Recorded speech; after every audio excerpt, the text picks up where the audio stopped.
যারা আমার আইডিটা নষ্ট করার চেষ্টা করতেছে বা আমার আইডিটা খেয়ে দেওয়ার চেষ্টা করতেছে, অন্তত আমার কথা না ভেবলেও আমার হচ্ছে ছেলেটার কথা একটু ভাইবো, যে আমার একটা ছোট্ট একটা বাচ্চা আছে 6 মাসের। আমার এই বাচ্চাটার ভরণ পোষণের দায়িত্ব হচ্ছে আমাকেই নিতে হবে। আমার ছেলেটার কথা অন্তত ভেবে তোমরা হচ্ছে আমাকে একটু রেহাই দাও, আমাকে একটু রেহাই দাও। আমার কথা না ভাবলেও চলবে তোমাদের, কিন্তু আমার ছেলের পুরো ভবিষ্যৎটা পড়ে আছে। আর আমার বাবা হচ্ছে বয়স হয়েছে এখন আমার বাবার।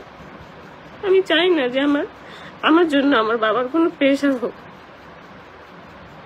একটা মেয়ে মানে বাসায় যদি ডিভোর্স হয়ে যায়, তখন সেই মেয়েটার জন্য যে তার ফ্যামিলিতে কত ধরনের প্রবলেম হয়, সেটা ফ্যামিলির জন্য না, সেটা হচ্ছে যে মানে আশেপাশে যারা মানুষগুলো আছে তারা হচ্ছে এই প্রবলেমগুলো ক্রিয়েট করে, কিন্তু ফ্যামিলির কেউ না।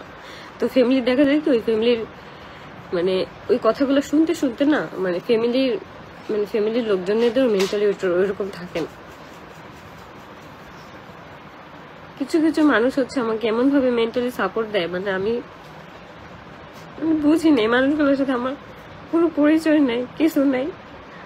আমাকে জাস্ট ভিডিওতে দেখে তারা এত বেশি পছন্দ করে ফেলছে, আমাকে এত ভালোবাসে। আমি তোমাদেরকে বলবো যে আমার ছেলেটার কথা অন্তত চিন্তা করে। আমার বাচ্চাটা ছোট, 6 মাস বয়স, এখনো বোঝেও না ঠিক মতো।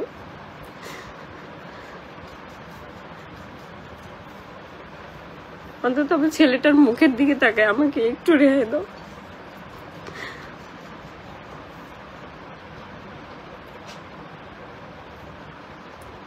এখন আমি আমার ছেলেকে বাসায় রেখে, হয়তো আমার মার কাছে আসে দেখে রেখে আমি কাজ করতে যাইতে পারি, কিন্তু আমার যদি ফ্যামিলি আমাকে গ্রহণ না করতো, তখন আমি বাচ্চাটাকে নিয়ে কই যাইতাম?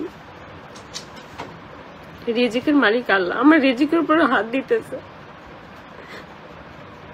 আমি জানি না কারা এরকম করতেছে বা কে এরকম করতেছে।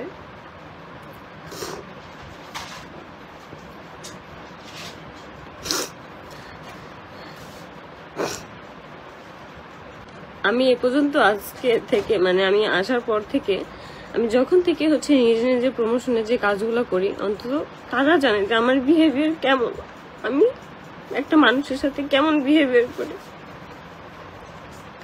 মানে আমি হচ্ছে দুই দিকের কথাই চিন্তা করি, যে আমারও একটু যাতে হেল্প হয় আর তাদেরও জন্য একটু হেল্প হয়। কিছু কিছু মানুষ আমাকে বলে যে তুমি এত কম টাকায় প্রমোশন করে দাও, এটা ঠিক না।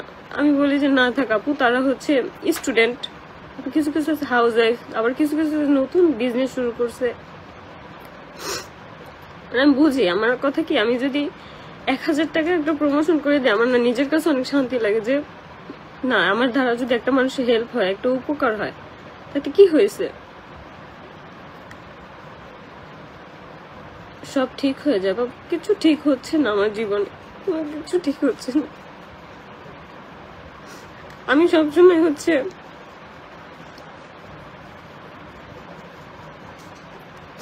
আসসালামু আলাইকুম আপু। ওয়ালাইকুম আসসালাম।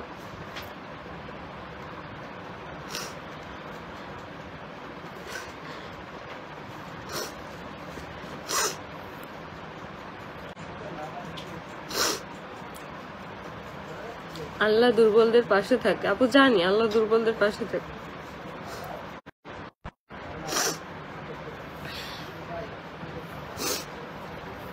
মানে এক প্রকার বলতে গেলে গিফটই। মানে আমার প্রোডাক্ট পাঠাচ্ছে আমার পিআর প্রমোশনে, কিন্তু তার সাথে সাথে হচ্ছে তারা আয়েশের জন্য হচ্ছে ড্রেস কিনে রাখে, এত এত ভালোবাসা নিয়ে। এই মানুষগুলোর কাছে না আমি সবসময় কৃতজ্ঞ থাকবো, সবসময়। আমার ছেলেটাকে এত ভালোবাসে।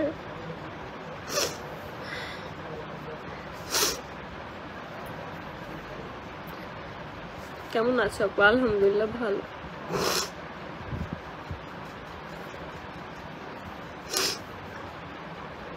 যার কেউ নেই আপু তার আল্লাহ আছে। হ্যাঁ আপু, এইটাই।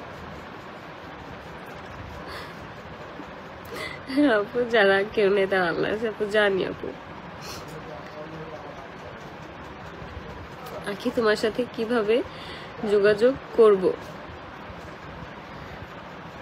আপু আপনি হচ্ছে আমার আইডিতে এই যে এখন যে আমি লাইভ করতেছি আমার আইডিতে হচ্ছে নক দিয়ে রাখেন, আমি লাইভ শেষ করে রিপ্লাই দিব।